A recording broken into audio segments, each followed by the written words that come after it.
They used to say Elias could turn dust into gold.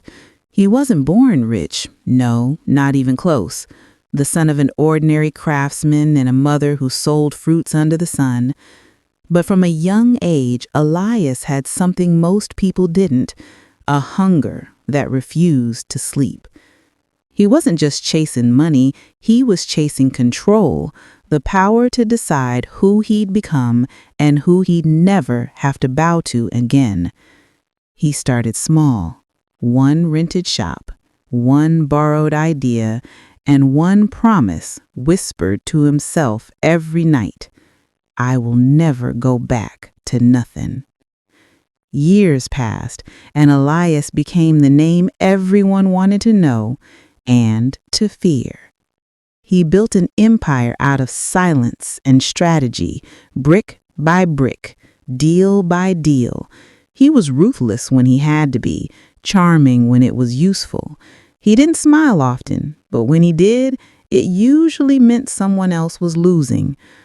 The city worshipped him. His face was on magazine covers, his words quoted in newspapers. He was the man people pointed at and said, that's what success looks like. But success is a fragile thing. It can sit quietly in your hand for years, then disappear like smoke. Elias's empire had grown too fast, too far. He couldn't see it from his office window, but cracks were spreading beneath the surface, the kind of cracks you only notice when the floor starts sinking. It began with whispers, strange inconsistencies in his company's books, a deal that didn't go through, partners who stopped returning calls.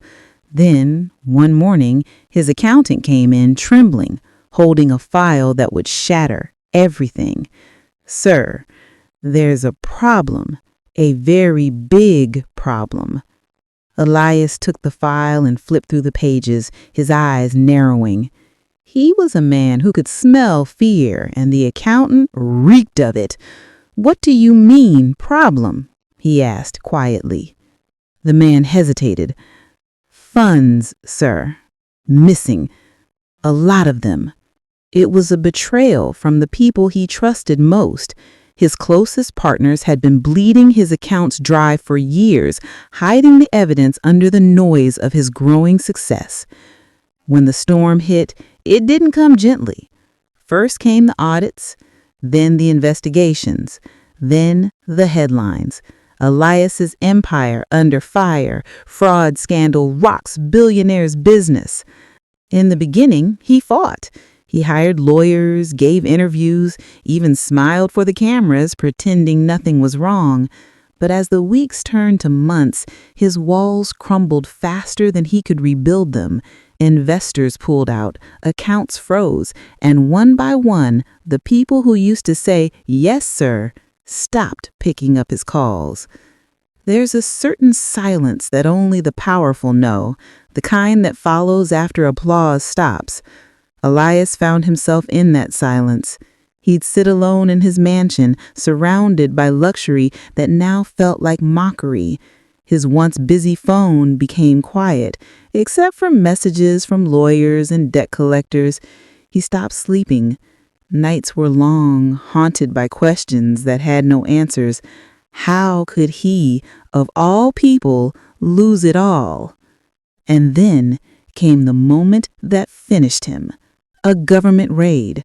Officers swarming his company headquarters like vultures, cameras flashing as they carried out boxes of files. The image was everywhere, the once untouchable billionaire standing outside his own building, surrounded by chaos. Some said he looked calm, others said he looked broken, but those who really knew him knew the truth. Elias wasn't calm, he was numb. Within weeks, his properties were seized, his cars gone, his accounts frozen, his name ruined. He tried to hold on to dignity, but dignity doesn't feed you. It doesn't stop the whispers, the pity, the laughter.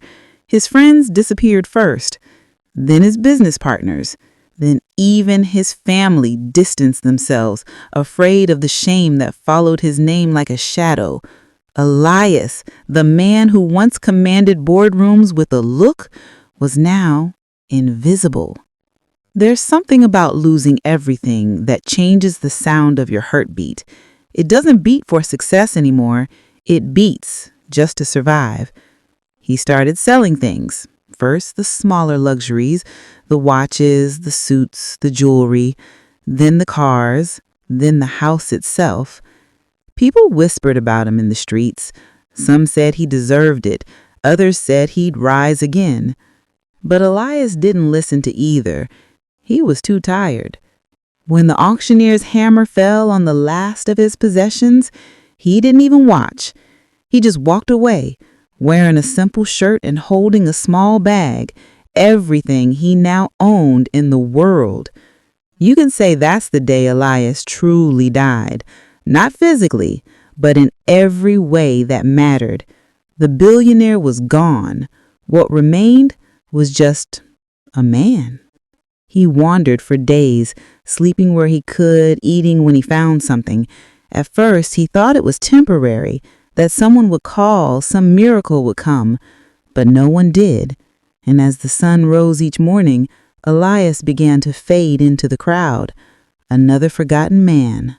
Another stranger on the streets. One evening, he sat under a broken streetlight, watching people walk past him like he didn't exist. He hadn't eaten in 2 days. His body ached. His pride screamed louder than his hunger. But even pride gets tired. He looked at the last thing he owned, a gold wristwatch, the symbol of who he used to be. For a long time, he just stared at it, the reflection of the dying light bouncing off its face. Then, slowly, he took it off and placed it beside him. "What good are you now?" he whispered. "You can't feed me."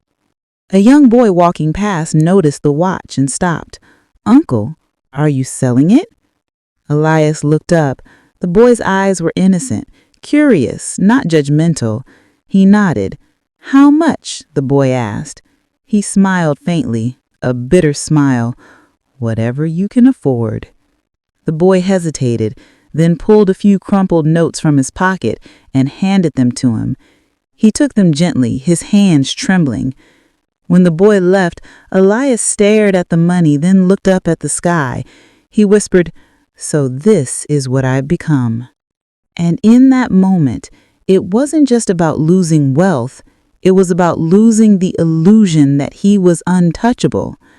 That night, as he lay on the sidewalk, something inside him cracked open. He thought of all the people he had ignored, all the beggars he had brushed past without a glance. He remembered once telling a driver, "Don't stop for them. They made their choices." Now, he understood. No one chooses pain. It simply arrives, quiet, cruel, and patient. He closed his eyes, and for the first time in years, Elias prayed. Not for money, not for revenge, just for strength to wake up tomorrow. When morning came, he did wake up, hungry, weak, but alive. And that's when he saw her, an old woman seated by the roadside, holding a tin cup. Her eyes were kind. She looked at him for a long moment and said softly, "You look hungry, my son." He hesitated, pride fighting reality. "I'm fine," he murmured. She chuckled, a gentle, broken laugh. "Fine people don't sit on the ground like me." He didn't answer. She reached into her small bag and pulled out a half piece of bread. "Here," she said, "eat. You'll need strength for whatever tomorrow brings." He stared at the bread, then at her. "Why are you giving me this?" She smiled faintly. "Because someone once gave me." He took it, and as he ate in silence, a single tear rolled down his cheek, not because of pity, but because for the first time in his life, he realized what kindness without expectation felt like. That was the day Elias began to learn, not business, not power, but survival, the kind that humbles, strips, and rebuilds a man from inside out. And though he didn't know it then, That old woman, Mama Ruth, would become his greatest teacher. Once, Elias owned skyscrapers. Now he slept under them. Once, his name opened doors. Now, it didn't even earn him a glance. But in losing everything, something new was beginning to take shape. Something no wealth could buy. Because sometimes it takes falling into the dust to finally see the ground you've been walking on.